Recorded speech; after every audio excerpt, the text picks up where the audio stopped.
LeClaire.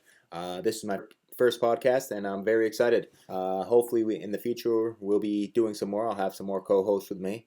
We're going to be doing everything ranging from politics to just regular issues that are going on, in our lives. To some days, it just might be just a fun, joke-filled skit, just to have a good time. Unfortunately, today for my first podcast, it's more serious. There's a lot of stuff going on right now in the United States that we have to be aware of.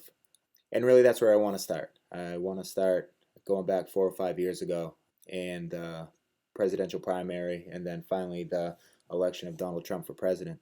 And I'm really hoping that my liberal friends will listen in and try to understand from a conservative point of view, just so everybody knows that I try to take an unbiased approach. I try to understand both sides. Right now, I am doing it's a 59-page paper for my political science degree. Surprisingly enough, it's called A Divided America, How We Could End Up in a Second Civil War. And I try to, all my research, obviously, it's a college paper. So I have about 4.5 pages of research between peer-reviewed articles, news networks, interviews with college professors, teachers, ex-military, and I really try to take an unbiased approach to be able to form a good argument or to have great opinions. Is you really have to understand both sides. And that's really the point, and that's what I think a lot of people right now don't do. They don't look at both sides. They look at one side, and if they see anything that contradicts what they believe, then they get mad, or they just choose not to believe it. So we really need to look at how people have been treating what's been going on in the last 4 years, 5 years.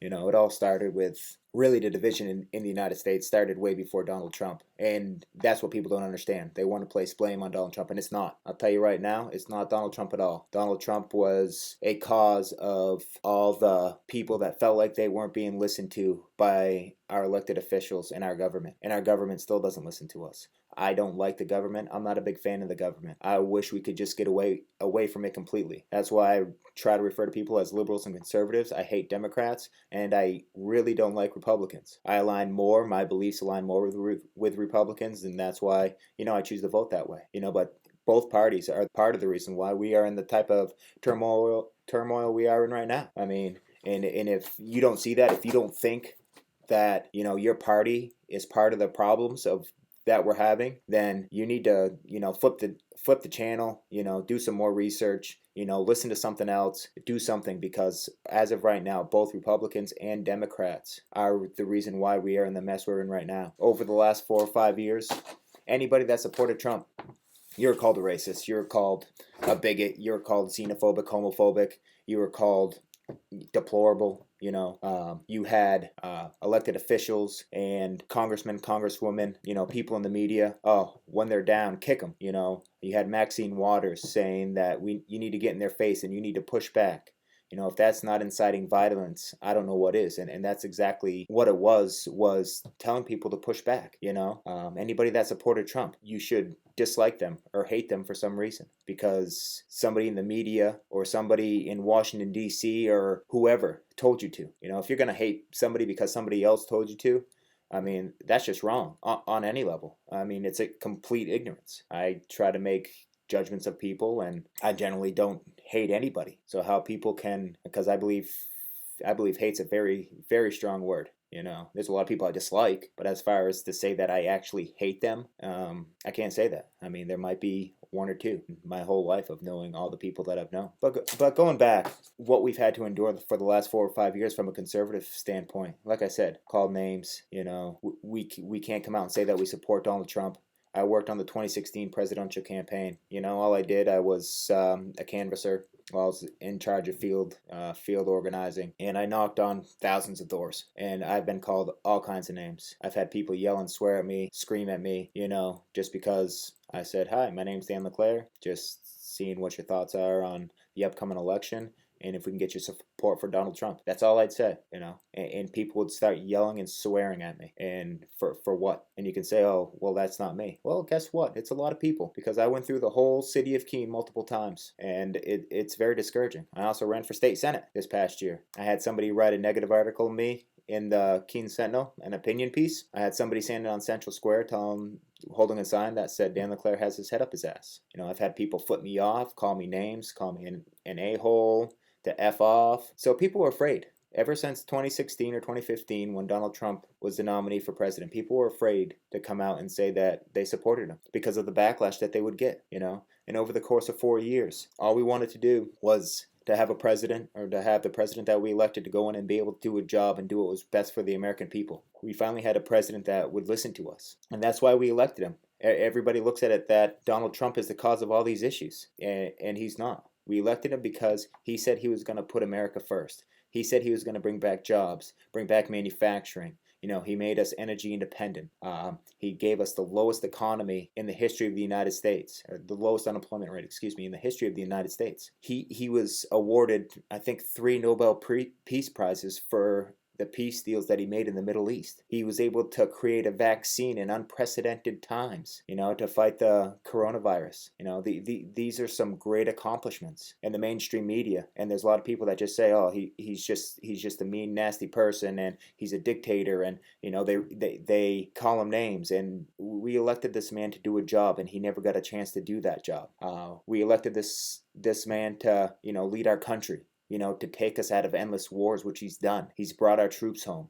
He's rebuilt our military. And for 4 years, it's been nothing but hoax after hoax, impeachment, investigations. And on having to go through all that, he was still able to do more than almost any other president in modern history. I mean, you look at the Russia hoax, and some of you don't believe it was a hoax, but it's come out that it was completely false. The Steele dossier was basically all made up, And come to find out, the FBI knew about it, Barack Obama knew about it, Hillary Clinton knew about it. It was the fact that they were the ones that were spying on Donald Trump before he got elected and still after he got elected, but nobody wants to look at that, and then we fast forward. Let's fast forward to this past election. This past election, you can't say there's fraud, or else Twitter and Facebook and YouTube will take you down. So yeah, maybe there was no fraud, but there was a lot of irregularities. There was a lot of anomalies. There was a lot of things that brought up a lot of concern. So now you have a group of people, 70 million people that support Donald Trump, that wanted to see him get reelected, that have been nothing but being called names for the past 4 or 5 years. Nothing but being vilified for the past 4 or 5 years, that are afraid to speak up or stand up or say anything because people will yell and swear and scream at them. What we had to endure. So then you fast forward to an election against Joe Biden, who, I'm sorry, he's a horrible person. Absolutely horrible. He's been in government for 47 years. I mean, I think he has dementia. Who knows? He barely campaigned, and he only won 16% of the counties in the entire United States. 16%. That's it. Are you kidding me? Absolutely ridiculous. And he supposedly got 80 million votes. He got more votes than Barack Obama. Come on. Give me a break. It just doesn't even make sense. And what did the American people want? Did they believe it? No, they didn't believe it. When you have jumps in votes by 120, 130, 140,000 votes for one candidate in the middle of the night, when you supposedly have a water leak in Georgia that everybody has to leave, and it wasn't even a water leak, or I'm sorry, there was a water leak. I think it was a runny toilet, and then they're pulling suitcases of votes out from underneath the table, and all we're asking for is, hey, you know what? There's been a lot of mail-in ballots this year. There seems to be a lot of irregularities. The rate of acceptable ballots, because when people do mail-in ballots, a lot of times they might miss something. So it's not a valid ballot because they didn't fill it out properly. It's usually running between 1 and 3%. And this year it's down to like 0.5%. Like in Pennsylvania, it averages about 1% a year. And this year was at like 0.3%. So all we ask for is, guess what? We would like audited count of the vote. That's it. Make sure all the votes that were counted legally, and the votes were legal. They were filled out properly, and everything was done the way it's supposed to. And the American people had the right to ask for that and see that happen. And we asked for it for a couple months. You want to know why the American people are so upset? That's why. Because we couldn't get it. And Donald Trump fought for that to happen. And what do you have the mainstream media saying? Oh, there's no fraud. You had Twitter and Facebook putting putting disclaimers saying that there's been no fraud that took place, and I guess they have the right to do that. But I'm sorry, 40, 50, 60, 70 million people, I don't know how many, somewhere around there, wanted to just see an audited count of the vote. That's it. That's all we asked for. That's all the president asked for. Did our government leaders help with that? No. Did the mayors or governors of the states, the 6 swing states that all these anomalies took place, did they do any of that? No, they didn't. They didn't do any of that. And that's all we wanted to see. So then we started having rallies on our own. I was at the one in November, the MAGA Million March in November. And there was probably, I don't know if there was 1 million people there, but there was a couple 100,000, 200,000-300,000. There was a lot of people there, to support our president. Did we have any riots? No, we didn't have any riots. Did we destroy anything? No, we didn't destroy anything. But you know what we've had to put up with for the last 4 years? We've had to put up with Antifa, who supposedly, according to some people, is a thought process or, an ideology, but it's not. It's literally a group of people that goes around and terrorizes people. They prey on the weak and the helpless, or they attack in big groups and suppress people from speaking. That's what they do. And then you have a group like Black Lives Matter, and I'm just gonna say right now, the phrase Black Lives Matter, yeah, I agree with it. Black lives do matter. But this Black Lives Inc., it's not a civil rights movement. They're a terrorist organization. It's a horrible group. And if you don't believe me, I have it right here on the homepage of blacklivesmatter.com. There's a crowd with their fists in the air that stated, if change doesn't happen, then we will burn down the system. That sounds peaceful. I understand why Twitter hasn't banned them yet, or Facebook. I was listening to an interview with 2 of the lead people of Black Lives Matter. One of them, whose name was Alicia, said they're trained organizers. They're trained Marxists. They came right out and said that they're trained Marxists. This was from an actual interview of 2 of the people that are the leaders of Black Lives Matter. Not to mention, look at all the riots that have taken place. Over the summertime in Washington, D.C., I forget how many days or how many weeks that they terrorized. The city was on fire. Donald Trump put up a barricade around the White House because they were close to breaching the White House. And the mainstream media laughed at them. Well, mostly peaceful protests. They're breaking windows, they're burning down businesses, they're burning cars, and that's okay. This is what we've had to endure. And then finally, I don't condone what happened on January 6th. Do I think that President Trump was inciting violence? No. I think he told people to go down to the Capitol building so Congress could see how many people there wanted to see the vote count in these swing states audited.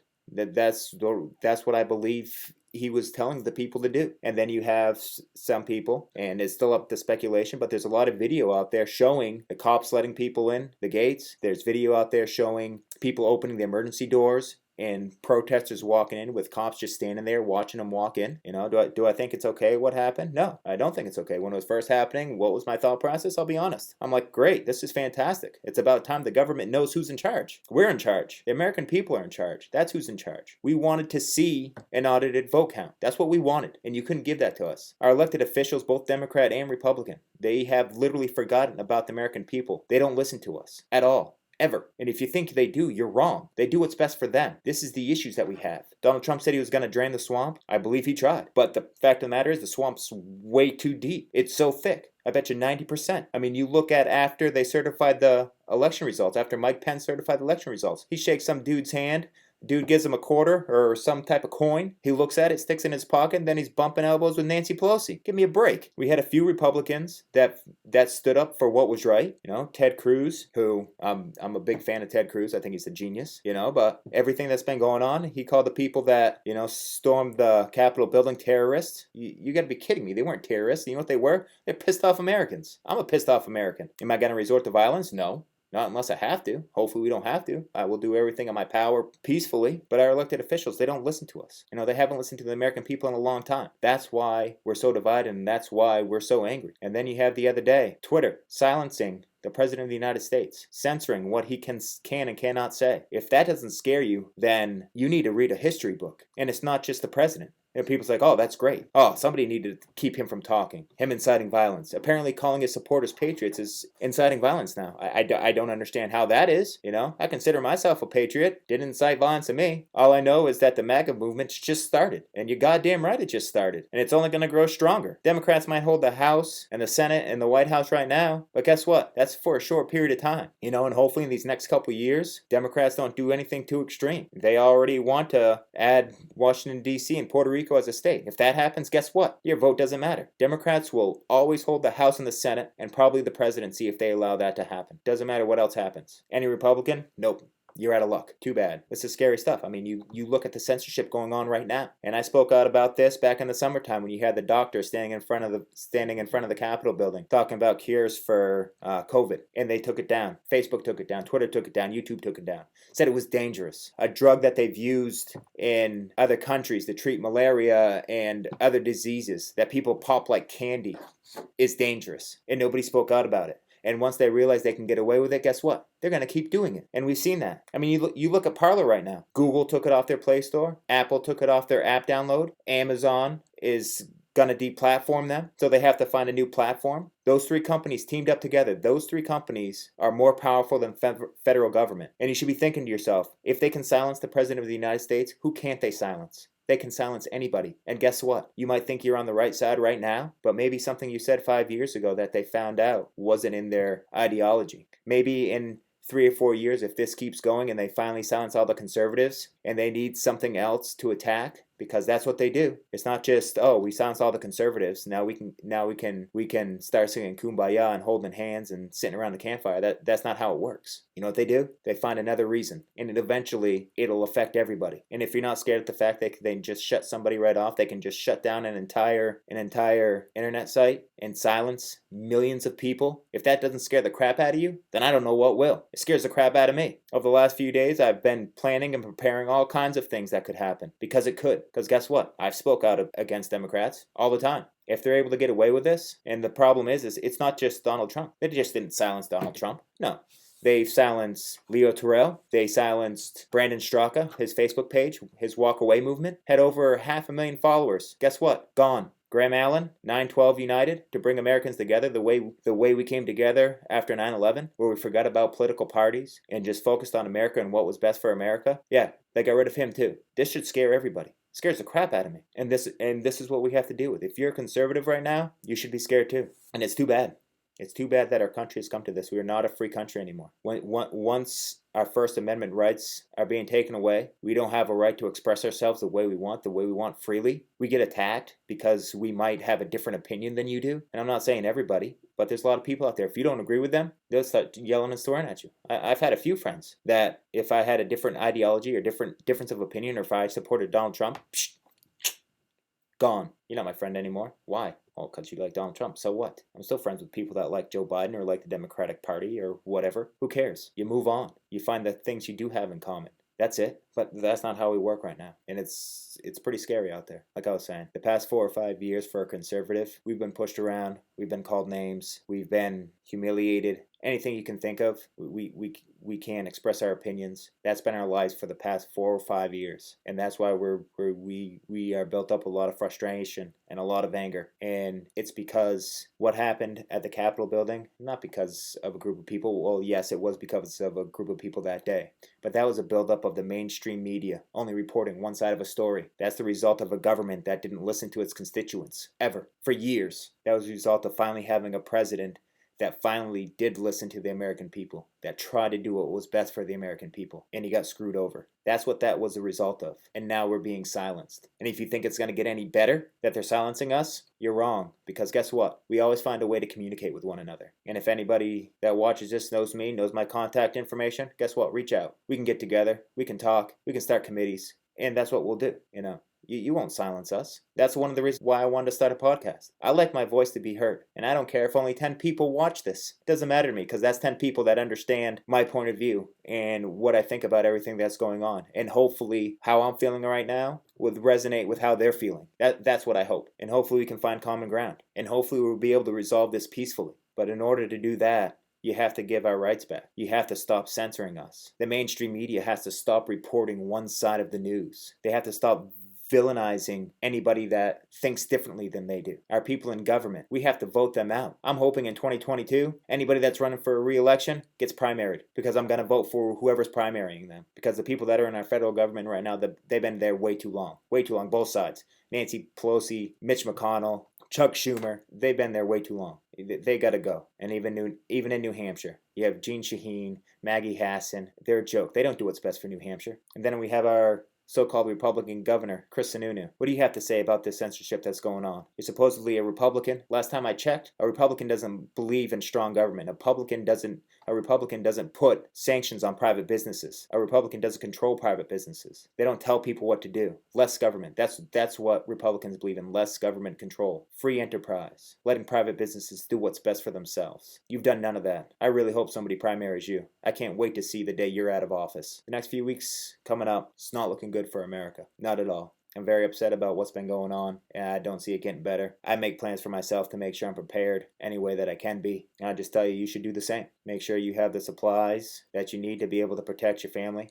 and I guess we'll see what happens. It's time to start forming committees and start forming groups and do everything legally and peacefully to make sure we get our point across. We have to be the ones that start running for office, even at the local level, because that's where it starts. People say they don't have time. You always have time. Matters what's important to you. You don't sit there and complain about something if you're not willing to do something about it. I've always been willing to do something about it. I've run for office twice. Did I win? No. But I put myself out there. And I tried, and I worked hard, and I got my message across. In this last election, there was almost 12,000 people that voted for me, that heard my message, that agree with me. I'm on the school board. Why? Because I want to make sure our school system's working properly for our children. I want to put our children first, and then the taxpayer. That's why I do it, to give kids all the opportunities that they can, especially during this time. Once again, I apologize for my first podcast being something so serious and not a lot of fun. It's really not. But if you've been paying attention to anything that's been going on, none of this has been fun at all. Hopefully next podcast I make, it'll be a lot more fun, a lot more laughter, a lot more discussion on issues that